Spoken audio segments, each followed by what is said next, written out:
আমরা এই ধর্মের অনুসারী, যেই ধর্মের কিতাবের মধ্যে এই ভূকম্পনের কথা আজকে থেকে 15-16 বছর 15-1600 বছর আগেই লিপিবদ্ধ আছে। সুবহানাল্লাহ। অন্য কোনো ধর্মের কোনো গ্রন্থের মধ্যে এত সুন্দর নিপুণভাবে সুন্দরভাবে পৃথিবী কম্পিত হবে, মাটি ফেটে যাবে কিংবা চূর্ণ বিচূর্ণ হয়ে যাবে, এগুলো এইভাবে লিপিবদ্ধ নাই। আজকের অবস্থাটা গ্রাম অঞ্চলে যারা আছেন এরা এতটা বুঝবেন না, যাদের বড় বিল্ডিংয়ে ছিলেন না এরা এতটা হয়তো বুঝবেন না। যেমন আমার মতো কেউ যদি থাকে, রাত্রে প্রোগ্রাম করে শুইতে শুইতেই 2টা-2:30 বাজে, ফজর নামাজ পড়ে আবার ঘুমাইলে 12টা-1টা বাজা যায়, নামাজের আগ দিয়া উঠি, এরকম লোক থাকলে তো সোজা গিরে পাইবেন না। আমার আহলিয়া ডাইকা তুলছে, ডাইকা তোলার পর করে ডাকছি, কই উঠো। আমি কিছু কি হয়েছে? অনেক বড় ভূমিকম্প হয়েছে। আমি 12টায় ঘুম থেকে উইটা পরে বুঝতে পারছি নিউজ টিউজ দেখা, বলতেই পারি না। তো এরকম যারা ঘুমাইছে হয়তো বলতে পারবে না, বিশেষ করে বৃহস্পতিবারে, যেহেতু শুক্রবারে থাকে না, অনেকে অফিস আদালত করে, এরাও দিনের বেলায় সকালবেলায় ঘুমায়। কিন্তু যারা বিল্ডিংয়ে ছিল কিংবা ওইটা বুঝতে পারছে, আজকের কম্পন সজাগ পাইছেন, খবর পাইছেন কিংবা কম্পনে দৌড়াদৌড়ি করছেন, এরকম কে কে আছেন? একটু হাত তুলে। হায় হায়, অনেক মানুষ হাত নামান। কি ভয়াবহ কম্পন ছিল না? চিন্তা করছে আর একটু বাইরে যদি যায়, 20 সেকেন্ড হয়েছে, এটা যদি 20 মিনিট হয়, কিছুই থাকবে? তাইলে এই যে সামনে যারা এমপি হওয়ার চিন্তা করতেছে, এগুলো এমপি হওয়া কই যাইব? যারা মন্ত্রী হওয়ার ইচ্ছা করতেছে আর মন্ত্রী হওয়া কই যাইব? হায় হায়, যে চিন্তা করতেছে আগামী ইলেকশনে চেয়ারম্যান হবে, তার কি হায় হায়, সে তো ওই ফাটলের ভিতরে ঢুকে যাবে।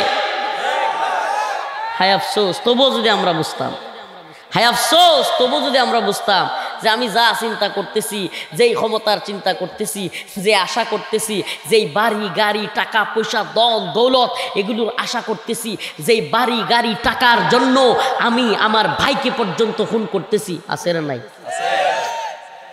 ফরিদপুর তো মারামারির এলাকা। বাংলাদেশের মধ্যে যে কয়েকটা এলাকায় খুব মারামারি হয়, ব্রাহ্মণবাড়িয়া, নরসিংদী, আরেকটা হইল ফরিদপুর। ভয়ঙ্কর এলাকা, টেডা আর বল্লমের যুদ্ধ। হাসে আবার, ও মুমিন, এক মুমিনের জন্য তো আরেক মুমিনের জান মাল ইজ্জত রক্ত এগুলো হারাম। সবার ঘরে ঘরে টেডা বল্লম রামদা বানায় রাখে। ভাই আপনি কাকে মারার জন্য এগুলো বানাইছেন? কাকে মারবার জন্য? এক মুমিনের কি আরেক মুমিনরে মারা জায়েজ আছে? যদি বলেন যে যদি ডাকাতি হয় কিংবা কোনো লোক আমাকে আক্রমণ করে কিংবা কোনো লোক আমার উপর জুলুম করে প্রতিহত করবার জন্য, কোনো কাফের মুশরিক আমাদের দেশ দখল করতে চায় প্রতিহত করবার জন্য, তাইলে জায়েজ হইতে পারে। কিন্তু কোনো মুমিন পাশের বাড়ির কোনো প্রতিপক্ষরে দাবরানি দেওয়ার জন্য কিংবা হত্যা করবার জন্য অস্ত্র বানানো উলামায়ে কেরাম আছেন, জায়েজ হবে? আল্লাহ মাফ করুক। তো এই ধরনের চিন্তা চেতনা আমাদেরকে পরিহার করতে হবে। আল্লাহ বুঝতে তৌফিক দান করে বলেন আমিন। অনেকে বলবে হায় হায়, অনেকে আছে যারা কিনা বোনের সম্পত্তি ফুফুর সম্পত্তি মেরে দেয়, আছে না নাই? অনেকে আছে আল্লাহ মাফ করুক চুরি করে অন্যের সম্পত্তি। অনেকে আছে পাশের বাড়ির একজনের সাথে অল্প জমি নিয়া জায়গা নিয়া মারামারি কইরা অল্প সম্পত্তির জন্য, টাকার জন্য, স্বর্ণ গহনার জন্য কিংবা কোনো নারীর জন্য, এই অল্প ক্ষুদ্র থেকে ক্ষুদ্র জিনিসের জন্য খুন পর্যন্ত করে, খুন পর্যন্ত করে, আছে না নাই? আজকের আলোচনা আমার এগুলা নিয়ে। সূরাতুল জিলজাল, এক ভয়ঙ্কর কম্পনের আলোচনা। আল্লাহ পাক বলতেছেন, ইযা জুলজিলাতিল আরদু জিলজালাহা إذا زلزلت الأرض زلزالها وأخرجت الأرض أثقالها وقال الإنسان ما لها يومئذ تحدث أخبارها بأن ربك أوحى لها يومئذ يصدر الناس يومئذ ইয়ানজুরুন নাসু আশতাতান লিরাউ আ'মালাহুম ফামান ইয়া'মাল মিসকালা যাররাতিন খায়রান ইয়ারাহ ওয়া মান ইয়া'মাল মিসকালা যাররাতিন শাররান ইয়ারাহ। সুবহানাল্লাহ। আল্লাহ বলেন ইদা জুলজিলাতিল আরদ জিলজালাহা, যখন সেই ভয়ঙ্কর কম্পন আসবে, এমন এক ভয়ঙ্কর কম্পন শুরু হবে। ইদা জুলজিলাতিল আরদ জিলজালাহা, এমন এক কম্পন যে ভয়ঙ্কর কম্পনে ওয়া আখরাজাতিল আরদ আথকালাহা, জমিনের মধ্যে যত সম্পত্তি আছে, জমিনের মধ্যে যা কিছু আছে, জমিন সেগুলোকে উড়াইয়া দিবে, ছেড়ে দিবে, একবারে উড়তে থাকবে। একবার চিন্তা করেন, ওই অবস্থাটা একবার চিন্তা করেন। যারা দৌড়াদৌড়ি করছেন একটু স্মরণ করেন, আই হাই এই কাঁপুনি, 20 সেকেন্ডের কাঁপুনি যদি 20 মিনিট থাকতো, ডোনাল্ড ট্রাম্প মনে হয় মিজাইল মেরে থামাই দিত, শেখ হাসিনা তো কনফার্ম থামাইতো। 20 মিনিট চলতে থাকলে নোবেল বিজয়ী আমাদের ডক্টর মোহাম্মদ ইউনূস তো কনফার্ম থামাই দিত। 20 সেকেন্ড না দিছে আর কি, থাকতে দিছে 20 সেকেন্ড। নাউজুবিল্লাহ। সম্ভব ছিল? পৃথিবীর সমস্ত ক্ষমতা একত্রিত হয়েও এই ভূকম্পন থামিয়ে দেওয়ার সুযোগ ছিল? সুবহানাল্লাহ। এরা বলে একটা কথা দেখেন, সূক্ষ্ম কৌশলে আমাদের মুসলমানদের অন্তরেও নাস্তিকতা আবার ঢুকিয়ে দেওয়া হচ্ছে সূক্ষ্ম কৌশলে। এরা কি বলে জানেন? প্রকৃতির উপর কারো হাত নাই। সূক্ষ্ম কৌশলে নাস্তিকতা। প্রকৃতি মানে, আরে গোড়ার ডিমের প্রকৃতি মানে বুঝাইতে চায় বাতাসের উপর কারো হাত নাই, এই ভূকম্পনের উপর কারো হাত নাই, নদীর স্রোতের উপর কারো হাত নাই। নাউজুবিল্লাহ। নাকি একজনের হাত আছে? বলা তো উচিত ছিল আল্লাহর উপরে কারো হাত নাই। বলেন না, কার উপরে কোনো হাত নাই। বলে কি? সূক্ষ্ম কৌশলে নাস্তিকতাবাদ। সূক্ষ্ম কৌশলে বলে কি প্রকৃতির উপর কারো, হায় হায় আফসোস, আফসোস, আস্তাগফিরুল্লাহ। প্রকৃতির উপর নাকি কারো হাত নেই। প্রকৃতি আবার কোনটা? গোড়ার ডিম। এই চন্দ্র, সূর্য, আকাশ, এগুলোর উপর কারো হাত নাই? হ্যাঁ, হাত নাই। এই যে মোবাইল দিয়ে এমনি এমনি কথা বলা যায়, এই মোবাইল দিয়ে এক জায়গা থেকে আরেক জায়গায় চলে যাওয়া যায়, এই বাতি এমনি এমনি জ্বলে, বিদ্যুতের দরকার হয় নাই। বিদ্যুৎ উৎপাদন কি দিয়ে করে? একটার সাথে আরেকটা কানেক্টেড। হায় হায়, ছোট্ট একটা জিনিস, এই যে কভারটা বানাইছে, কভার, এই যে টিস্যু, একটার সাথে আরেকটা কানেক্টেড। টিস্যু কি দিয়া বানাইছে? অমুক দিয়া। অমুক কি দিয়া বানাইছে? তমুক দিয়া। বলতেই হবে, বলতেই হবে। সুবহানাল্লাহ। শেষে গিয়া খুঁজে পাবেন ওইটারে কেটা বানাইছে? সুবহানাল্লাহ বলবেন না? আরো জোরে বলেন সুবহানাল্লাহ। তাইলে প্রকৃতির উপরও একজনের হাত আছে না নাই? আরো সূক্ষ্ম কৌশলে নাস্তিকতাবাদ ছড়াইয়া দেওয়া হয়। আরেকটা কথা খুব সুন্দর লাগে শুনতে, খুব সুন্দর লাগে। নাস্তিকরা এটা আমাদের মধ্যে মননে মগজে, বিশেষ করে জেনারেল শিক্ষিতদের মননে মগজে খুব সহজে ঢুকাই দিছে এই কথাটা। জেনারেল শিক্ষিতরা অনেক সময় উদাহরণ দিতে গিয়ে এটা বলে আর নিজেরে কিছুটা শিক্ষিত মনে করে। কথাটা কি? সবার উপরে মানুষ সত্য, তাহার উপরে নাই। এটা একটা শিরকি কথা। সবার উপরে মানবতাবাদীদের কথা, নাস্তিকবাদীদের কথা, সেকুলারদের কথা, সবার উপরে কি সত্য? নাউজুবিল্লাহ, তাহার উপরে নাই। চিন্তা করছেন? সবার উপরে আল্লাহ সত্য, তাহার উপরে নাই। বলেন সবার উপরে, তাহার উপরে, সবার উপরে মানুষ সত্য, এটা মিথ্যা। আল্লাহ পাক আশরাফুল মাখলুকাত হিসেবে মানুষকে সৃষ্টি করেছেন, মানুষ সৃষ্টির সেরা, এটা সত্য। কিন্তু স্রষ্টা হলেন সৃষ্টি কুলের সেরা, সৃষ্টিদের সকলের স্রষ্টা যিনি, তিনিই হলেন সবার সেরা। যমুনা টেলিভিশনের একজন রিপোর্টার ভারতকে বাংলাদেশ ফুটবল খেলায় হারাই দিছে এই রিপোর্ট করতেছে। আজকে একটা ভিডিও খুব ভাইরাল হয়েছে সকলের মোবাইলে হয়তো। যমুনা টেলিভিশনের একজন রিপোর্টার, সে সংবাদপত্র রিপোর্ট করতেছে টিভিতে, যমুনা টিভিতে লাইভ প্রোগ্রাম হচ্ছে, ওখানে তিনি সংবাদ পরিবেশনা করতেছিলেন। তো এর মধ্যে উনি বলতেছিলেন যে এই খেলার সংবাদ, এই মুহূর্তে যখন কম্পন শুরু হয়ে গেছে, ওই লোক বলছে লা ইলাহা ইল্লাল্লাহ মুহাম্মাদুর রাসূলুল্লাহ। ওই লোক ওই সময় কিন্তু আল্লাহর নাম নিছে না নাই? এখন যখন অন্য প্রোগ্রামওয়ালারা, এখন তো সে ভাইরাল, অন্যরা চ্যানেলে নিউজ নিতেছে, সূক্ষ্ম কৌশলে ওই লোক বলতেছে স্রষ্টার নামই তো নিতে হবে, স্রষ্টাই তো সব। দেখেন আল্লাহর নাম নেয় না। এখন আপনারা বলবেন স্রষ্টা আর আল্লাহর মধ্যে পার্থক্য কি? সূক্ষ্ম কৌশল আছে, ধোঁকাবাজি আছে।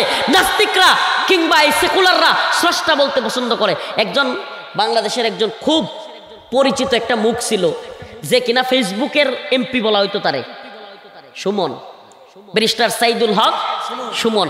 যতগুলো লাইভ আছে আপনি খেয়াল করবেন, ভিডিওগুলো দেখবেন, একটাতেও আল্লাহর নাম নেই না, বলতো প্রথমেই শুরু করিতেছি মহান সৃষ্টিকর্তার নাম। খেয়াল করবেন, শুভঙ্করের ফাঁকি, এটা একটা জালিয়াতি। এটার মধ্যে শুভঙ্করের ফাঁকি কি? এটা হলো ইন্টারফেথ ষড়যন্ত্র, বহু ধর্মীয় আন্তধর্মীয় বিশ্বাস, সকল ধর্ম সঠিক, নাউজুবিল্লাহ, আর সকল ধর্মই এক স্রষ্টার, নাউজুবিল্লাহ। এই ধোঁকাবাজি দেওয়ার জন্য যেই ছেলেটা, যেই রিপোর্টার যমুনা টিভিতে লা ইলাহা ইল্লাল্লাহ বলল, সেই রিপোর্টার আরেক সাংবাদিক যখন প্রশ্ন করতেছে আল্লাহর নাম না নিয়া বলতেছে স্রষ্টা। কি বলতেছে? বুঝাইতে পারছি? পার্থক্যটা বুঝতে পারছেন? স্রষ্টা মানে হিন্দুরা যাকে দুর্গা বলে সেও স্রষ্টা, হিন্দুরা যাকে ভগবান বলে সেও স্রষ্টা, বৌদ্ধরা যাকে গৌতম বুদ্ধ মনে করে সেও স্রষ্টা, নাউজুবিল্লাহ। ইহুদিরা উজাইর আলাইহিস সালামকে আল্লাহর পুত্র মনে করে সেও স্রষ্টা, খ্রিস্টানরা ঈসা আলাইহিস সালামকে আল্লাহর পুত্র মনে করে সেও স্রষ্টা, সকল স্রষ্টা, নাউজুবিল্লাহ। কিন্তু আল্লাহ কয়জন? আল্লাহ কয়জন? রব কয়জন? মালিক কয়জন? তাইলে ইহুদিদের রব কি আমাদের রব? খ্রিস্টানদের রব কি আমাদের রব? হিন্দুদের রব কি আমাদের রব? মানে আল্লাহ তো একজন। তারা যদি আল্লাহরে রব মনে করতো তাইলে তো আল্লাহ একজনই থাকতো, কিন্তু তারা তো আল্লাহরে রব মনে করে না। তাহলে আপনি যখন স্রষ্টা বলতেছেন, তার মানে হলো সমস্ত দেব দেবী, গৌতম বুদ্ধ, উজাইর আলাইহিস সালাম, ঈসা আলাইহিস সালাম, সবাইরে যে আন্তধর্মীয় সকল ধর্মের মানুষ রব মনে করে, আপনিও সবাইরে স্রষ্টা মনে করেন। তাইলে আমনের ইমান কি লা ইলাহা ইল্লাল্লাহর উপরে, নাকি আমনের ইমান হলো গায়রুল্লাহর উপরে? আমি কি কথাটা বুঝাইতে পারছি? এই শুভঙ্করের ফাঁকি বুঝতে পারছেন? দেখবেন বর্তমানে অনেক নেতারাও আল্লাহর নাম সরাসরি বলে না, বলে স্রষ্টা। প্রশংসা করলেও করে কার? মানে হইলো আমার অন্তরে তো বিশ্বাস তো মানে অর্ধাঅর্ধি। এই নেতাদের অবস্থা হলো অর্ধাঅর্ধি বিশ্বাস, তো যে মাইরা দিলাম ডিল, যেদিকে যায়, যারটা সত্য এরটাই তো। কথা মনে হয় বুঝাইতে পারি না। মানে যার যে ভগবানটা যদি সত্য হইতো ভগবানের, বৌদ্ধেরটা সত্য হইলো বৌদ্ধের, খ্রিস্টানদেরটা সত্য হইলো খ্রিস্টানরা, আমগরটা যদি সত্য হয় হইল, নাউজুবিল্লাহ। আমরা কি এই বিশ্বাসী নাকি আল্লাহর উপর বিশ্বাসী? আমাদের সমস্ত ক্রেডিট, আমাদের সমস্ত কৃতিত্ব, আমাদেরকে বাঁচানোর আজকের দিনে বেঁচে যাওয়ার একমাত্র কৃতিত্ব, ক্রেডিট একমাত্র কাকে দিব? বলেন না কাকে? মুফতিয়ানে কেরাম আছেন। এই জন্য কিন্তু কোনো ব্যক্তি যদি বিসমিল্লাহ না বইলাও জবাই করে ফেলে, মুফতিয়ানে কেরামের অনেকে বলেন যে মুসলমান যদি হয়, মুমিন যদি হয়, বিসমিল্লাহ বলতে ভুলে গেছে, এই জবাই করা যেই পশু এটা খাওয়া যাবে। অনেকেই বলেন, মুফতিয়ানে কেরামের একটা মত। কেন বলেন?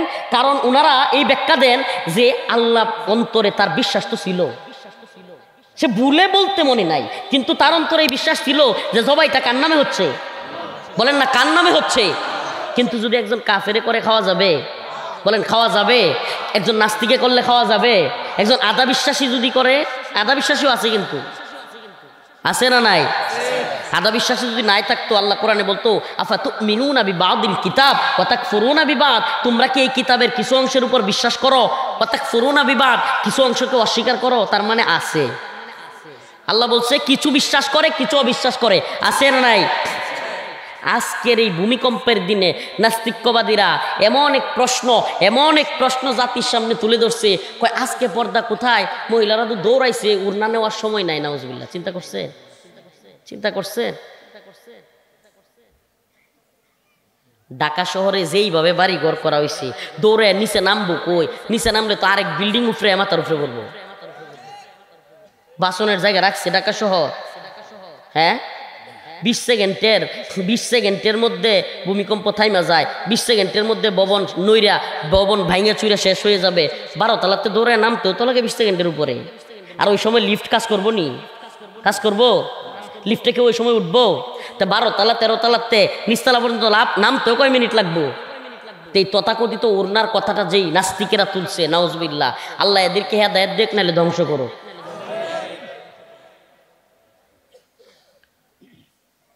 নামতে হবে, বাঁচার চেষ্টা করতে হবে। আল্লাহ বলছে, রসুল বলছে। আমাদের সালাফগণ বলছে, আমরা চেষ্টা করব, কিন্তু এর মানে এই না বিশ্বাস করব যে দৌড়ে নিচে নামলে বাঁচতে পারবো, অসম্ভব। বাঁচানোর মালিক কে? বাঁচানোর মালিক কে? ইদা জা আজালুহুম লা ইস্তাখিরুনা সাআ ওয়া লা ইস্তাকদিমুন।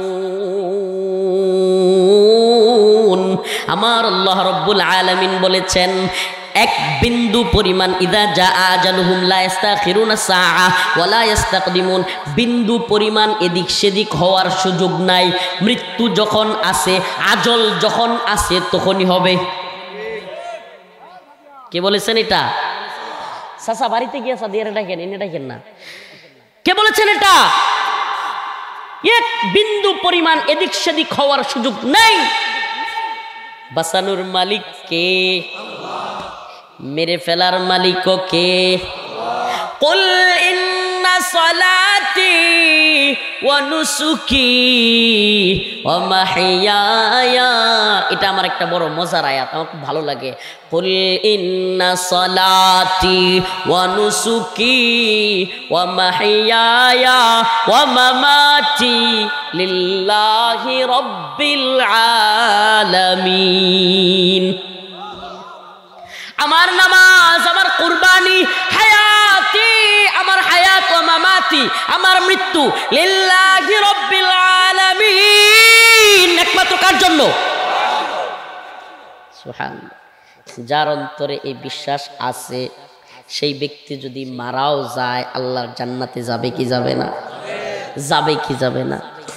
ও ইমানদার, আপনার কাছে প্রশ্ন, তাইলে যেই ব্যক্তি এই স্বর্ণের জন্য, এই টাকার জন্য, এই গহনার জন্য, এই সম্পদের জন্য অন্য মানুষকে হত্যা করলো, আবার কিছু চাচা তো আছে এলাকায়, আপনাদের এলাকায় মনে হয় নাই, আমরা এলাকায় আছে, আমি চিনিও কিছু চাচারে, নাম বললে মিডিয়ার যুগ, আমার এলাকায়ও যাই না ফেলবে, নাম বলাও যাবে না, গীবত হয়ে যাবে, নাম বলার দরকার নাই। আমার এলাকায়ও কিছু কাটিং মাস্টার চাচা আছে, এরা ক্ষেতের মধ্যে গেলেই আপনারা কি করেন, লাইল না আইল?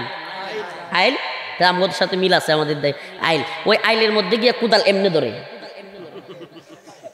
কাটিং মাস্টার, এগুলোর নাম কি? কাটিং মাস্টার চাচা, নাউজুবিল্লাহ। এদের মধ্যে অনেকে আবার রোজাও রাখে, নামাজও পড়ে, এদের মধ্যে অনেকে আবার খুব বড় নিজের খুব দেহায়, আবার ওইনে গিয়ে কুদালটা এমনি এমনি ধরে। আল্লাহ এদেরকে হেদায়েত দান করুক। এই সম্পত্তি চাচা আপনার কবরে যাবে না। আপনার রব কি বলে জানেন? ওয়া আখরাজাতিল আরদ আসকালাহা, জমিন ফেটে যাবে, বিদীর্ণ হয়ে যাবে, উঠতে থাকবে স্বর্ণ, উঠতে থাকবে রূপা, উঠতে থাকবে গহনা, উঠতে থাকবে টাকা পয়সা, বাড়ি গাড়ি সব উপরে উঠতে থাকবে, তুলার মতো উঠতে থাকবে। মানুষ বলবে ওয়াকালাল ইনসান মা লাহা, হাই হাই এগুলোর কি হয়ে গেল, আই হাই আফসোস, এই স্বর্ণ তো উঠতেছে, টাকা তো উঠতেছে, এই গহনা উঠতেছে, এই টাকার জন্য অমুককে হত্যা করেছিলাম, এই সম্পদের জন্য অমুককে হত্যা করেছিলাম, হাই হাই কি করেছিলাম, হাই হাই কেন এই সম্পদ চুরি করেছিলাম, আমার হাত কাটা হয়েছিল, হাই হাই কেন এই সম্পদের জন্য বোনের সাথে আত্মীয়তার সম্পর্ক ছিন্ন করেছিলাম, হাই হাই কেন এই সম্পদের জন্য ফুফুর সম্পর্ক নষ্ট করেছিলাম। ওয়াকালাল ইনসান মা লাহা, হাই হাই আল্লাহ বলতেছে মা লাহা, মানুষ বলবে হাই হাই এগুলো কি হয়ে গেল। ফরিদপুরে যারা এই খাটের নিচে স্বর্ণ গহনা লুকায় রাখছিল, খাটের নিচে বিভিন্ন সম্পদ লুকায় রাখে না দুর্নীতিবাজরা, কিছুদিন আগে সোয়াবিন তেল পাওয়া গেছিল না, মনে আছে? সব ভুলে গেছেন নাকি? হ্যাঁ, আর কয়েকদিন পরে আবার পাবেন, দিন রাইতে দেন। কত কিছু, কত জায়গায় সিপাই সাপাই লুকানো থাকবে। আল্লাহ তাআলা এই সমস্ত দুর্নীতিবাজ ভণ্ডদের থেকে আমাদের দেশকে রক্ষা করুন। আরো জোরে বলেন আমিন। রাজনীতির নামে ভিক্ষা চাই। আরে ভাই, তুমি জনপ্রতিনিধি হবা, জনপ্রতিনিধিত্ব করবা, ভিক্ষা চাওয়ার কে আছে? কই ভোট ভিক্ষা চাই, এমন লোক আছে না নাই? আরে টাকা পড়ছে তোমার, তোমার বাপের টাকা পয়সা আছে, সব আছে, সম্পদ আছে, তুমি সম্মানের সাথে চলতেছো, ভিক্ষা চাও মানে কাইন্দা দেয়, মানে তার নেতা হওয়াই লাগবে, কাইন্দা করতে হইলে। তো তোমার যে নেতা হওয়াই লাগবে, তুমি তো চুরির চিন্তা করে না, তো নাহলে কান্দো কে? কান্না করবে কেন? মানুষ যদি তাকে পছন্দই করে, তার বক্তব্য অনুযায়ী সে কি বলে, আর সবচেয়ে বিপুল বুটে বিশাল বুটে জয়যুক্ত হবে। আরে ভাই, তুমি যদি বিরাট বুটেই জয়যুক্ত হও, তাহলে মানুষের কাছে কাইন্দা করতে বুট চাওয়া লাগবে কে? তোমার যদি মানুষের কল্যাণেরই চিন্তা থাকে, মানুষ তোমার কাছে আসবে, উল্টা তোমার কাছে আইসা তোমাকে সাপোর্ট দিবে, তোমাকে টাকা পয়সা দিবে, তোমাকে বলবে যে এই নেতা আমাদের দরকার। কথা বলেন না। এখন সমাজের চিত্র কি উল্টে গেছে গা, বুট ভিক্ষা চায়। অনেক এলাকায় আছে চেয়ারম্যান ইলেকশনের সময় কান্দাকুটি শুরু করে, মরে যাবো গা আর বাঁচতাম না। আরে তুই বাঁচতি না, তোর নেতা হয়েছে কেটা? নেতা হইতে বলছে কেটা তোমাকে? বাঁচতো না মানে এই বুট না করলে খেয়ে মরে যাবো? প্রিয় ভাইরা আমার, বন্ধুগণ আমার, নেতারাও যারা আছেন ভুল বুঝবেন না, আমাদের কথাগুলোতে কষ্ট নিবেন না, গায়ে পইরা চুলকানি নিবেন না। চুলকানি নিলে বলেন নিজের গায়ে লাগান, ভালো হবে। ভাই আপনি বুঝবার চেষ্টা করেন। আপনি যদি নৈতিকতা থাকে, আপনার যদি মনে হয় যে আমি সমাজের ভালো করব, তাইলে সমাজ যদি আমনেরে প্রতিষ্ঠিত না করে, আমনেরে নেতা না বানায়, সমাজের সমস্যা। আমনের সমস্যাটা কি? কথা বলেন না কেন? সাবধান। আমি এই সমস্ত নেতাদেরকে বলি, ভিক্ষা চাওয়া, কান্নাকাটি করা এগুলো করবেন না। যোগ্যতা থাকলে আপনাকে অবশ্যই মানুষ নেতৃত্ব দিবে। কথা কি সত্য বললাম না মিথ্যা বললাম? অবশ্যই সত্য অবস্থান যদি আমার থাকে, আমি যদি সমাজের ভালো চাই, আমি যদি এলাকার ভালো চাই, এই সমাজের মধ্যে যদি আমি দুর্নীতির অভয়ারণ্য, রাস্তাঘাট কাল বাট সব মেরে খায়লা, স্কুল কলেজের মাদ্রাসার বাথরুমের কমোডগুলো সহ খায়লা, আল্লাহ এদেরকে হেদায়েত দান করুক। আরো জোরে বলেন আমিন। এই সমস্ত চাঁদাবাজ, টেন্ডারবাজ, দুর্নীতিবাজ, ভণ্ড লোকদের ক্ষমতা বাদ দিয়া আল্লাহ পাক ইনসাফগার, নীতিবান, ন্যায় নিষ্ঠা আদর্শের সাথে থাকা লোকদেরকে আমাদের নেতৃত্বে নিয়ে আসো। কিন্তু একটা কথা, আয়াতের মধ্যে আল্লাহ বলতেছেন, যাহারাল ফাসাদু ফিল বাররি ওয়াল বাহর বিমা কাসাবাত আইদিন নাস। জলে স্থলে যত ফিতনা ফাসাদ, যত সমস্যা, এগুলো আমাদের হাতের কামাই। কে বলেন? কে বলেন? এই যে ভূমিকম্প দেখছেন, আল্লাহ তাআলা দুই কারণে, হাদিসের মধ্যে আসছে, দুই কারণে নাস্তিকরা বিশ্বাস না করুক, এই নাস্তিকের বাচ্চারা বিশ্বাস না করুক। নাস্তিকের বাচ্চারা বলে আফগানিস্তানে তাইলে ভূমিকম্প হয় কেন?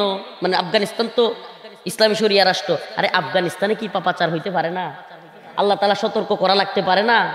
কথা বলেন না কেন? বাংলাদেশে হইতে পারে না? হইতে পারে মানে হইতেছে অলরেডি।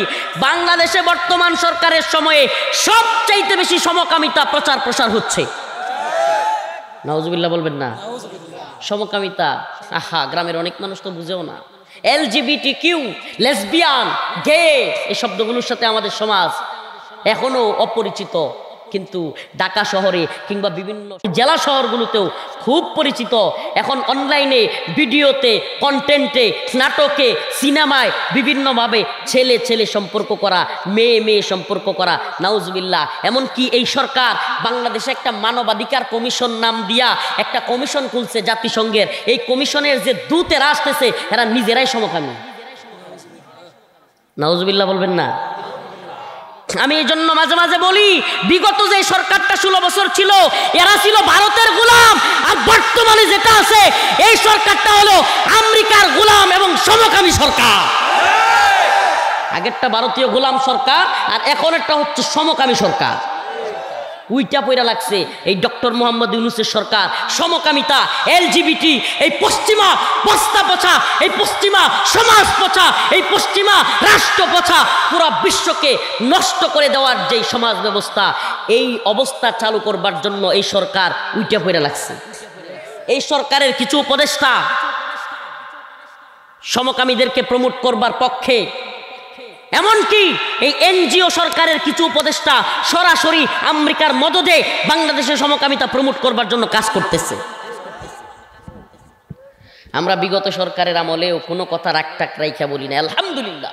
আল্লাহর জমিনে আল্লাহর কথা বলবো, হুমকি দুমকি তো দিবেই। আল্লাহ বলছে, ওয়ালা নাবলুওয়ান্নাকুম বিশাইইম মিনাল খাউফ ওয়াল জু' ওয়া নাকসিম মিনাল আমওয়াল ওয়াল আনফুসি ওয়াস সামারাত। আল্লাহ নিজে বলছেন যে তোমাদের উপরে পরীক্ষা আসবে, ভয়ের পরীক্ষা, তোমাদের জেল, জুলুম, রিমান্ড, নির্যাতন, ফাঁসি এগুলো দিয়ে পরীক্ষা করা হবে, ভয় ধরায় দেওয়া হবে। আল্লাহ বলছে, ওয়ালা নাবলুওয়ান্নাকুম, অবশ্যই অবশ্যই পরীক্ষা করা হবে, বিশাইইম মিনাল খাউফ, ভয় দ্বারা, ওয়া নাকসিম মিন আমওয়ালি ওয়াল আনফুসি ওয়াস সামারাত, জানমালের নিরাপত্তাহীনতা দ্বারা, জানমাল নিয়ে যাওয়ার দ্বারা। বলে নাবলুওয়ান্নাকুম, অবশ্যই অবশ্যই, বিশাইইম মিনাল খাউফ ওয়াল জু', ক্ষুধা, দরিদ্রতা, এগুলো দিয়ে পরীক্ষা করা হবে। হবে কি হবে না? তাহলে মুমিন এগুলোর ভয় করবে না আল্লাহরে ভয় করবে? আরে মুমিন তো জানে এই ক্ষমতাসীন সেনাবাহিনী, এই ক্ষমতাসীন সরকার, এই ক্ষমতাসীন উপদেষ্টা, এই ক্ষমতাসীন মন্ত্রী, এগুলো একদিন মারা যাবে। মুমিন জানে কি জানে না? এই কথা বলেন না কেন? মুমিন জানে কি জানে না? এই নেতা নেত্রী এমপি মন্ত্রী যারা বলছিল অমুকের সন্তান পালায় না, অমুকের বেটি পালায় না, পালাইছে তো? কথা বলেন না? তার মানে ক্ষমতার মালিক কে? জুড়ে বলেন, সমস্ত ক্ষমতার মালিক কে? আল্লাহু লা ইলাহা ইল্লা হুয়াল হাইয়ুল কাইয়্যুম তাবারাকাল্লাযী বিয়াদিহিল মুলক ওয়া হুয়া আলা কুল্লি শাইইন কাদির। সমস্ত ক্ষমতার মালিক, সমস্ত শাইইর কাদির। কুলিল্লাহুম্মা মালিকাল মুলক। সুবহানাল্লাহ, সুবহানাল্লাহ। মাঝে মাঝে বলি যে আল্লাহ আমনের বরত্বের জয়গান গাই, কোন দলের দালালি করি না, কোন দলের সামসামি করি না, কোন নেতার দালালি করি না। আয় রব, ভারতের গোলামি করি না, রাশিয়ার গোলামি করি না, চীনের গোলামি করি না, আমেরিকার গোলামি করি না। এদেশের সরকার, এদেশের প্রধানমন্ত্রী, এদেশের উপদেষ্টা, এগুলো কোনটা ভারতের দালাল, কোনটা আমেরিকার দালাল, কোনটা চীন রাশিয়ার দালাল। কিন্তু আমরাও দালালি করি, আমরাও গোলামি করি। কিন্তু আপনার জমিনে আন্নাল আরদ ওয়ারিসুহা ইবাদিয়াস সালিহুন, আপনার জমিনে একমাত্র আপনার গোলামি করি, একমাত্র আপনার গোলামি করি। আপনার গোলামির জন্য জীবন দিতেও রাজি আছে। আমরা জানি, আমরা জানি যে এই সমস্ত ভারতের গোলামদের একদিন পতন হবে। আমরা জানি আমেরিকার গোলামদের একদিন পতন হবে। এরা প্রধানমন্ত্রী হইতে পারে, প্রধান উপদেষ্টা হইতে পারে, অমুক হইতে পারে, তমুক হইতে পারে, সেনা প্রধান হইতে পারে, পুলিশের প্রধান হইতে পারে। এদের লাঞ্ছনার জিন্দেগি আছে, কিন্তু আমাদের আখেরাত আছে ভালো। যদি আপনার বরত্বের গান গায়ে যাইতে পারি, আমাদের আখেরাত কি? বলেন না, আমাদের আখেরাত কি? আরে পরিণতি তো এক মুহূর্তেই দেখা গেছে। 8 তলা বিল্ডিং, আজকের ঘটনা, আজকের 8 তলা বিল্ডিং, দৌড়ায় মানুষজন নামতেছে 6 তলায়, 6 তলায় মোবাইল পড়ে গেছে, দামি মোবাইল। এই ছবিটা পুরা ফেসবুকে ওয়ালে ঘুরতেছে, দামি মোবাইল পড়ে আছে। 8 তলা থেকে যারা দৌড়ায় নামতেছে, মোবাইল যার, তারও তোলার সময় নাই। যারা উপর থেকে আসতেছে, এত দামি মোবাইলটা আচ্ছা নিয়ে ফেলি, এদেরও সময় নাই। ওয়াখরাজাতিল আরদু আসকালাহা ওয়াকালাল ইনসানু মা লাহা। এই আয়াতের নমুনা আজকে শুরু হয়ে গেছে। সম্পদ পড়ে থাকবে, কেউ তুলবে না। ও ভাই, 500 টাকার জন্য মার্ডার হয়ে যায়, 500 টাকার জন্য হাঁসের জন্য, মুরগির জন্য 2 গ্রামে লাইগা যায়। 500 টাকা, 1000 টাকার জন্য একটা লাইট নিয়া, এটা নিয়া, ওইটা নিয়া, সিগারেট নিয়া, এটা নিয়া কত কিছু হয়ে যায়। অথচ 50-60 হাজার, 1 লাখ টাকার মোবাইল পরে থাকে, এখনই তাকায় না। 20 সেকেন্ড মাত্র। কয় সেকেন্ড? 20 সেকেন্ড। 8 তলা থেকে দৌড়ে নামতেছে, যার মোবাইল হেও তুলে না, যারা আসতেছে তারাও তুলবার সময় নাই। ইয়া নাফসি, ইয়া নাফসি। এটা যেন হাসরের কিছুটা আলামত আল্লাহ দেখাইছে। ওয়াকালাল ইনসান মা লাহা। স্বর্ণ মুদ্রা সব উঠতে থাকবে। মানুষ বলবে ভাই, এগুলোর লাগে এগুলা করছিলাম, এই নেতামি, এই ক্ষমতা। আমরা তো বিশ্বাস করি পৃথিবীর সবচেয়ে বড় ক্ষমতাবান ডোনাল্ড ট্রাম্প যদি ঠিক মতো পাতলা পায়খানা হয়, বিস্তার চড়তে পারবে না। হাসতেছে, হাসতেছে। নেতানিয়াহু ঠিক মতো জামাল গুড়া খাওয়ায় পাতলা পায়খানা হইলে ভাই উপায় নাই। কি ক্ষমতা? করোনা হয়েছিল, কেউ বাড়িতে পারছে? বলেন না, করোনা হয়েছিল, রাশিয়া ইউক্রেন যুদ্ধ হয়েছিল, ফিলিস্তিন ইসরায়েল যুদ্ধ ছিল। আমার কথা বুঝাইতে পারতেছি না। কোনো যুদ্ধ ছিল না পৃথিবীতে। আরে ঘর থেকে তো বাড়িতে পারি না, যুদ্ধ কেমন করবো? হ্যাঁ, কি ক্ষমতা? তা আমরা যারা বিশ্বাস করি, সুবহানাল্লাহ, আমরা যারা মুমিন পরিচয় দেই, আমরা যারা বিশ্বাস করি একজন আছে, তাইলে এই ঘোড়ার ডিমের ক্ষমতা সিংহরে ডরানোর টাইম আছে? তাইলে আল্লাহর ক্ষমতায় বিশ্বাস করতে হবে। কার ক্ষমতায়? আল্লাহর। সুবহানাল্লাহ। এই জন্য তো আমি বলি যে আমার অন্তরে যে প্রশান্তি কারাগারে ছিল, সুবহানাল্লাহ, যে কলবে সেলিম, যে আত্মার প্রশান্তি আমার রব দিয়েছিল, আমাদেরকে কারাগারে রাইখাও এই প্রশান্তি একজন প্রধানমন্ত্রী থেকেও ছিল না। এটা আপনারে বুঝাইও পারতাম না, খাতা কলমে লিখে দিলেও বুঝতেন না। এই অন্তরের প্রশান্তি যে একজন প্রধানমন্ত্রী থেকেও নাই, আর একজন কারাগারে থেকেও আল্লাহ তার অন্তর প্রশান্তি দিতে পারে, তারে ভালো ঘুম দিতে পারে, সে ভালো খাইতে পারে। আমি কারাগারে এত ডিগুরে খাইতাম, ভালো খাইতে পারতাম, আলহামদুলিল্লাহ, বাস্তব কথা, সুবহানাল্লাহ। ভালো খাইতে পারতাম, ভালো ঘুমাইতে পারতাম, কোনো টেনশন ছিল না। মা বাবার জন্য একটু কান্না করতাম, ভাইয়ের জন্য, বাবা তো ছিল না, মা, ভাই, বোন, ছোট বাস্তি টাস্তি এগুলো রেখে আসছি, তখন তো বিয়ে করি নাই। অন্য যারা ছিল তাদের জন্য মনে হইতো, কান্নাকাটি করতাম। এটা ছিল কষ্ট যে একজন বন্দি আছি, বেরোতে পারতেছি না। অবশ্যই এটা একটা কষ্ট, কিন্তু কলবের অন্তরের অবস্থা সুবহানাল্লাহ সুবহানাকা ইয়া রব, এমনও যাইতো অন্তরের প্রশান্তি এমন পর্যায়ে যাইতো মনে হইতো দুনিয়ায় আমি মনে হয় সুখী আছি। সুবহানাল্লাহ। তো এই প্রশান্তি দিতে পারে কে? ওয়াল্লাহি আল্লাহর কসম করে বলছি, এমনও দিন যাইতো প্রচুর আত্মপ্রশান্তিতে থাকতাম, এমনও মর্দে মুজাহিদ পাইতাম যে 2-3টা ফাঁসি দিছে আল্লাহ রসুলের জন্য। সুবহানাল্লাহ। 2013 সালে শাপলা চত্বরের কথা ভুলে গেছেন আপনারা? ফরিদপুরের মানুষ তো 13 সালে, সুবহানাল্লাহ, আমার মনে আছে এখনো, ফরিদপুরের মানুষ কঠিন আন্দোলন করছিলেন, আমার মনে আছে। তো 2013 সালে যেই নাস্তিকরা, যে শাতেমে রাসূলরা আল্লাহর নবীরে গালি দিছিল, তাদের বিরুদ্ধে লেখালেখি করতে গিয়া, তাদের বিরুদ্ধে কথা বলতে গিয়া কিছু ভাইরা জেলে গেছিল, মনে আছে? এদের এক একজনকে বিগত সরকার 2-3টা করে ফাঁসি দিছে। কয়টা? 2-3টা। সুবহানাল্লাহ। এদের সাথে মাঝে মাঝে দেখা হইতো ভিতরে, মাঝে মাঝে এদের সাথে কোর্টে যাইতাম। বিশ্বাস করবেন কিনা, এক একটা যুবক হাসতো। সুবহানাল্লাহ। এক একজনের নামে কয়টা ফাঁসি? 2-3টা, মানে অনেকগুলো মামলা দিছে, বুয়া হুদাই অনেকগুলো মামলা দিছে, এক একজনের নামে 2-3টা করে ফাঁসি দিছে। সুবহানাল্লাহ। কিন্তু ওই ভাইদের মধ্যে নাম বললে সুবহানাল্লাহ, এরা তো হয়তো কারাগারে শুনবে কিনা, শুনতে যদি পারে এক একজনের মুখে মুচকি হাসি থাকতো। আপনারা যেদিন রায় দিয়েছে ওই দিনের ভিডিও হয়তো কেউ দেখে থাকবেন, এই ফাঁসির রায় যেদিন দিয়েছিল হাসিনা সরকার, সেদিনও তাদের মুখে ছিল হাসি। তাইলে এই যে কলবে সালিম, এই যে অন্তরের প্রশান্তি, এটা দেওয়ার মালিক কে? আমি এমনও ভাইদেরকে দেখছি এরা হাফেজ না, সুবহানাল্লাহ, হাফেজ না, কিন্তু এক রমজানে 8টা-10টা কোরআনের খতম দেয়। এরা ঘুমায় আসে, হঠাৎ করে যাইতাম ঘুমায় আসে, সুবহানাল্লাহ। এরা যেন এক একটা জান্নাতি যুবক, শুধু নিহত হয় নাই, শহীদ হয় নাই, শহীদ হইলেই জান্নাতে যাবে। সুবহানাল্লাহ। এমন অবস্থা এদের চোখে, নিজের চোখে দেখে আসছি, নিজের চোখে দেখে আসছি। সুবহানাল্লাহি ওয়া বিহামদিহি। ওই যে অন্তরের প্রশান্তি অনেক এমপি মন্ত্রীরও নাই। আরে এদের পেরেশানি দেখলে আপনি অবাক হয়ে যাবেন। এরা ঠিকমতো ঘুমাইতে পারে না, এরা ঠিকমতো খাইতে পারে না, অনেকগুলো ডায়াবেটিস, এইটা সেইটা, অনেকগুলো এইটা খাওয়া যাবে না, ওইটা খাওয়া যাবে না। আর এক রিক্সাওয়ালা ধুম করে খায় রিক্সার মধ্যে ঘুমান। সুবহানাল্লাহ, সুবহানাল্লাহ বলবেন না? প্রশান্তিটা হলো মেইন। এই সম্পদ কি মেইন? ও মুসলমান, লক্ষ টাকা দিয়ে খাট কিনতে পারবেন, ঘুম কিনতে পারবেন। কোটি কোটি টাকা দিয়া সারা পৃথিবীর শ্রেষ্ঠ ডাক্তার নিজের জন্য নিযুক্ত করতে পারবেন, সুস্থতা কিনতে পারবেন। ডাক্তার কিনতে পারবেন, সুস্থতা কিনতে পারবেন। হসপিটাল কিনতে পারবেন, সুস্থতা কিনতে পারবেন। লক্ষ টাকা দিয়ে খাট কিনতে পারবেন, ঘুম কিনতে পারবেন। সুবহানাকা ইয়া রব। এগুলো দিতে পারেন কে? বলেন না, এগুলো দিতে পারেন কে?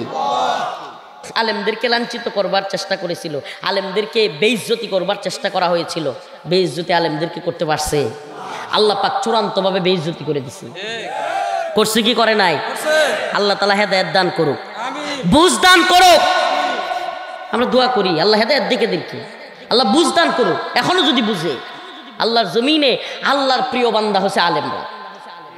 ইন্নামা ইয়াখশাল্লাহা মিন ইবাদিহিল উলামা। আপনি যাই বলেন না কেন, আলেমবিহীন সমাজ মসজিদ থাকবে, আলেমবিহীন সমাজ মাদ্রাসা থাকবে, আলেমবিহীন সমাজ কোরআন থাকবে, আলেমবিহীন সমাজ ইসলাম তো থাকবে না। আপনি যাই বলেন, আলেমদের ভুল আছে অবশ্যই, আলেমদের ভুল নাই, আমরা ভুল ত্রুটির ঊর্ধ্বে না, আস্তাগফিরুল্লাহ, আমরা গুনাহগার, ভুল ত্রুটি আছে। এই জামানায় হযরত আবু বকরের মতো আলেম পাবেন, এই জামানায় হযরত ওমর রাদিয়াল্লাহু আনহুর মতো আলেম পাবেন? অসম্ভব। আলেমদের ভুল থাকবে, কিন্তু তাই বলে আলেমদেরকে ডালাওভাবে আপনি যদি হত্যা করা শুরু করেন, বিএনপি নেতা ফজলুর রহমানের মতো এই ভণ্ডের মতো যদি বলেন যে মা বোনদেরকে বলবো এই আলেম উলামা পেটে না ধরতে, নাউজুবিল্লাহ। এই ভণ্ড আবার বিএনপির মনোনয়ন পায়, এই ভণ্ড আবার সংসদে যাওয়ার চিন্তা করে, মন্ত্রী হওয়ার চিন্তা করে। আল্লাহ বিএনপিরও সঠিক বুঝদান করুক, এই ভণ্ডেরও সঠিক বুঝদান করার তৌফিক দান করুক। আলেমদের কলিজে আঘাত করেছে। প্রিয় ভাইয়েরা আমার, বন্ধুগণ আমার, আমরা যে কথাগুলো বলতেছি বুঝার চেষ্টা করবেন প্লিজ। কোনো পক্ষের কথা বলছি না। বলেন, যদি আলেম না থাকে, হাফেজ না থাকে, মসজিদ চালাইতে পারবেন? যদি আলেম না থাকে, হাফেজ না থাকে, মাদ্রাসা চলবে? যদি আলেম না থাকে, হাফেজ না থাকে, জানাজা চলবে? বলবেন যে আমরা হুজুর পয়রা নিব, তাইলে তো আপনিও আলেমের দলে অন্তর্ভুক্ত হয়ে গেলেন। যদি আপনি বলেন যে হুজুর আমরা কোরআন হাদিস পয়রা নিব, মোল্লা মৌলবী লাগবে না, আর আমি আপনি কোরআন হাদিস পড়লে তো আপনিও মৌলানা, আপনিও তো মাওলানার কাতারে ঢুকে গেলেন। আমরা এটাই বলতেছি, যদি জান্নেওয়ালা মানুষ না থাকে, যদি জান্নেওয়ালা মানুষকে ঘৃণা করা শুরু করেন, সমাজ নষ্ট হবে, রাষ্ট্র নষ্ট হবে, সব কিছু নষ্ট হয়ে যাবে। প্রিয় ভাইরা আমার, বন্ধুগণ আমার, কিয়ামতের ভয়, এই ভয়টাও কার জন্য? বলেন না? এই যে কম্পনের ভয়, আজকে সুবহানাল্লাহ, এই কম্পনের কারণে দেখবেন আলহামদুলিল্লাহ, আমি এটা প্রশংসা করি, শুকরিয়া আদায় করি, এই কম্পনের পরে দেখবেন অন্তত পক্ষে মসজিদে ওয়াক্তিয়া নামাজে, জুমার নামাজে 5 জন হলেও মুসল্লি বাড়ছে, 5 জন হলেও বাড়বে, আলহামদুলিল্লাহ। হাসবেন না, যারা নামাজ পড়েন টিটকারি মারবেন না। আমাদের সমাজে কিছু চাচা আছে, এগুলোর আমি দেখতে পারি না, কি করে জানেন? এই চাচারা হঠাৎ করে কোনো যুবক মসজিদে আসলে, হে তুই বসছিস নামাজ, হ্যাঁ এটা নামাজ হইছে, আছে না নাই? অমুকের ছেলে নামাজে আসছে, আরে তুইও নামাজে আসছস। আরে বাবা, আপনি যেভাবে টিটকারিটা মারলেন, ও তো মনে করবে যে নামাজে এমন ভুল করছে, পরে রক্তে তো আর আসতে চাইবে না। উল্টা আপনি যদি বলতেন, আহ মনটা জোড়ায় গেছে রে বাবা, তুই যে নামাজে আসছস, আমরা তো চাই তোরা নামাজটাতে আস, মসজিদটাতে তোরা যুবকরা এসে নামাজ পড়। আল্লাহর কাছে সবচাইতে প্রিয় হইল যুবক বয়সে ইবাদত। এইভাবে যদি কথাটা বলতো, এই যুবক পরে রক্তে এমনি আইতো। আর যদি ওই চাচার মতো টিটকারি মারে, তুই আসছস, পরে রক্ত আর আইতে চাইবো, যে আমি হঠাৎ করে নামাজে আইছি দেখি আমার হলো টিটকারি মারে। এই সমাজে আছে না নাই? চাচা আপনি কেমন নামাজি হইছেন যে আরেক নামাজের এদিকে টিটকারি মারতেছেন, আপনি মনে করতেছেন আপনি খুব নামাজি? আরে বাবা, দুনিয়া দারুল মাফতুন, দুনিয়া ফিতনার জায়গা। আল্লাহ না করুক আগামীকালকে আপনি নামাজ চাইলেও দিতে পারেন। অতএব নিজের নামাজকে নিয়ে অন্যকে উপহাস করা যাবে? সারা জীবন নামাজ পড়ে আল্লাহ না করুক শেষ বয়সে যদি বেঈমান হয়ে মরা লাগে। এই আল্লাহ নবী সাহাবী, আল্লাহ রাসূল সাল্লাল্লাহু আলাইহি ওয়াসাল্লামের সাহাবী উলামায়ে কেরাম আছেন, আল্লাহ নবী থাকা অবস্থায় সাহাবী ছিলেন, এমন লোকেরাও পরবর্তীতে গিয়ে নাস্তিক হয়ে গেছে। এমন লোকেরাও পরবর্তীতে গিয়ে আল্লাহ নবীর কাছে ঈমান আনছিলেন, এমন লোকেরাও পরবর্তীতে গিয়ে ইসলাম ছেড়ে দিছে। তাইলে আমনের আমার গ্যারান্টি কি? এই জন্য বলি, কোনো ব্যক্তি ইসলামের দলিল না, কি না? কোনো শায়েখ, কোনো পীর, কোনো বাবা, কোনো বড় দলের আমির, কোনো বড় দলের পীর, কোনো আল্লামা ইসলামের দলিল না। ইসলামের দলিল কোরআন সুন্নাহ।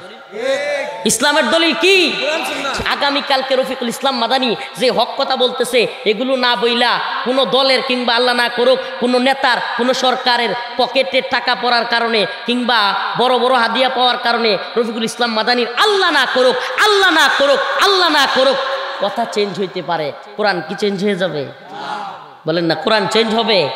আমাদের অনেক মোল্লা মৌলবীদের হঠাৎ করে টোন চেঞ্জ হয় না, হয় না?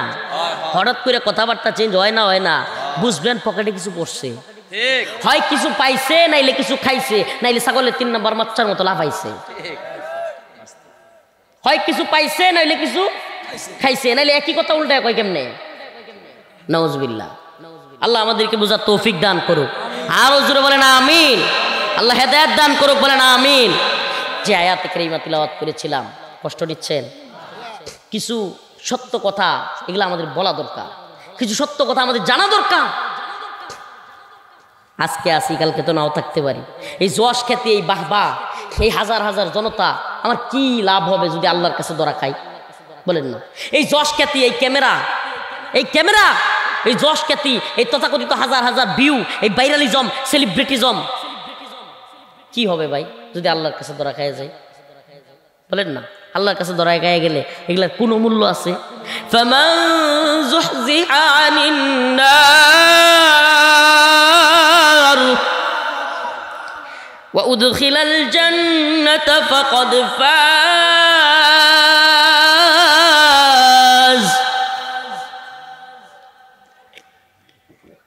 ওয়া মাল হায়াতুদ দুনিয়া ইল্লা মাতাউল গুরুর। আল্লাহ বলতেছেন যে দুনিয়ায় সফলতা কোনটা? সফলতা লক্ষ টাকার চাকরি, কোটি টাকার বাড়ি, রয়্যাল এনফিল্ড, ইয়ামাহা কিংবা এই এফজেড, তারপর আরো কত গাড়ি আছে না, R15, আরো প্রাইভেট কার আছে না কতগুলো, মার্সিডিজ, রোলস রয়েস, তো ভালো নাম জানে, আমি তো জানি না। এই যে এতগুলো গাড়ি, এই গাড়ির মালিক হওয়ার মধ্যে কি সফলতা? যেই কম্পন শুরু হয়ে গেছিল ঢাকা শহরের আলিশান বাড়ি, সবচাইতে বিলাসবহুল বাড়িওয়ালা, সফলতা 20 সেকেন্ডের কম্পনে তো একবারে জোড়া জোড়া ইটগুলো তো আলাদা হয়ে গেছে গা।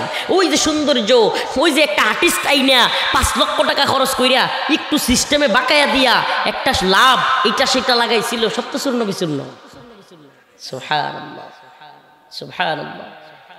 তাইলে এই দুনিয়ায় কোটি টাকার বাড়ি করা, লক্ষ টাকার চাকরি করার মধ্যে সফলতা, সুন্দরী নারী বিয়ে করার মধ্যে সফলতা, ফরিদপুরে শহরের মধ্যে কিংবা এই আপনাদের এলাকার এই থানার নাম কি, ফরিদপুর সদর, ফরিদপুর সদরে বিশাল জায়গার মালিক হওয়া, এটা সফলতা। আল্লাহ বলেন ফামান যুহজিহা আনিন নার ওয়া উদখিলাল জান্নাহ ফাকাদ ফাজ, যে ব্যক্তি আল্লাহর জাহান্নামের আগুন থেকে মুক্তি পেল, ওয়া উদখিলাল জান্নাহ, এবং জান্নাতে প্রবেশ করতে পারলো, ফাকাদ ফাজ, সেই ব্যক্তি হলো সফল। সেই ব্যক্তি কি সফল। অসুস্থ শরীর, আগের মাহফিলও খাইছি না, ওহানের মাহফিলও খাইছি না, ঠিক মতো হাঁটতেও পারতেছি না, শরীরটা খারাপ লাগতেছে, জাস্ট স্মরণ করাইয়া দিলাম নামাজ পড়বেন তো, নামাজ পড়ব তো। এই মাদ্রাসাগুলো কার ঘর? রসুলের ঘর, আল্লাহর ঘর, ঠিক কি ঠিক না? এই মাদ্রাসাগুলোর পাশে থাকবেন তো। যেই গুরুস্থানে যাইতে হবে সবার, এই গুরুস্থানের উদ্যোগে আজকের মাহফিল। এই যে জান্নাতুন নাঈম, একটা জান্নাত, এই জান্নাতের বাগানের পক্ষে থাকবেন তো। ওই কঠিন মুসিবতে, ওই কম্পনের দিন, যিনি সবাই মা সন্তানকে বলে যাবে, সন্তান মাকে বলে যাবে, ভাই ভাইকে বলে যাবে, বাবা তার ছেলেকে বলে যাবে, ভাতিজা চাচাকে বলে যাবে, সবাই যেদিন বলে যাবে হাশরের ময়দানে, সুবহানাল্লাহ, मैदान महशर में नबी ने फरमाया जब जहन्नम आएगी और एक चीख मारेगी, केमन एक आवाज जहन्नम दिबे, सबाई बिकट शब्दे, या नफ्सी या रब नफ्सी नफ्सी, या अल्लाह हमारे बचाओ। अल्लाह जहन्नामेर आগুনের চিৎকারে ইয়া রব আমাকে বাঁচাও। সবাই চিৎকার করতে থাকবে। হঠাৎ করে হাশরের ময়দানে এক কোণ থেকে আওয়াজ আসবে, ইয়া রব উম্মতি উম্মতি, আয় আল্লাহ আমার উম্মতকে বাঁচাও। সকলে তাকায় পেরেশান হয়ে যাবে। হায় আদম আলাইহিস সালাম নফসি নফসি, নূহ আলাইহিস সালাম নফসি নফসি, ইব্রাহিম আলাইহিস সালাম, লূত, শীশ, দাউদ, ঈসা, মুসা, ইলিয়াস, ইসহাক, সমস্ত আম্বিয়া আলাইহিস সালাম নফসি নফসি, আল্লাহ আমারে বাঁচাও। সবাই যখন আমারে বাঁচাও নিয়ে ব্যস্ত, নবী, আউলিয়া, গাউস, কুতুব, পীর, মাশায়েখ সব নফসি নফসি। একজন যিনি বলবে উম্মতি উম্মতি, সকলেই তাকায় দেখবে এ তো মুহাম্মাদুর রাসূলুল্লাহ। ও ভাই বলেন না, আজকের যে আলামত, এই মুহূর্তে যারা বিল্ডিংয়ে ছিল, বাবার চিন্তা করার টাইম আছে, মায়ের চিন্তা করার টাইম আছে, সময় ছিল না। এই অবস্থা হবে না? এই বিশ্বাস আছে না নাই? জোরে আওয়াজ দিয়ে বলেন আছে না নাই? এই যুবক তোমাদেরকে বলছি, প্রিয় ভাই, নামাজ পড়বা তো। এই ভূকম্পন কি বুঝায় গেছে? খালি মুরব্বীরা মরবো না আমরাও মরবো? বলেন, নামাজ পড়বেন তো ইনশাআল্লাহ? নামাজ পড়বো তো ইনশাআল্লাহ? সবাই একটু হাত তুলি, লিল্লাহি তাকবীর, আয় আল্লাহ বলেন না, আয় আল্লাহ, সবাই বলেন আয় আল্লাহ। কলিজা থেকে ডাক দেন রবকে, আয় আল্লাহ আপনাকে কথা দিচ্ছি, আজকে থেকে আর নামাজ ছাড়বো না। আয় আল্লাহ আজকে থেকে আর নাফরমানি করব না। আয় আল্লাহ আপনার ঘরে গিয়া সিজদা দিব। আল্লাহ কবুল করো।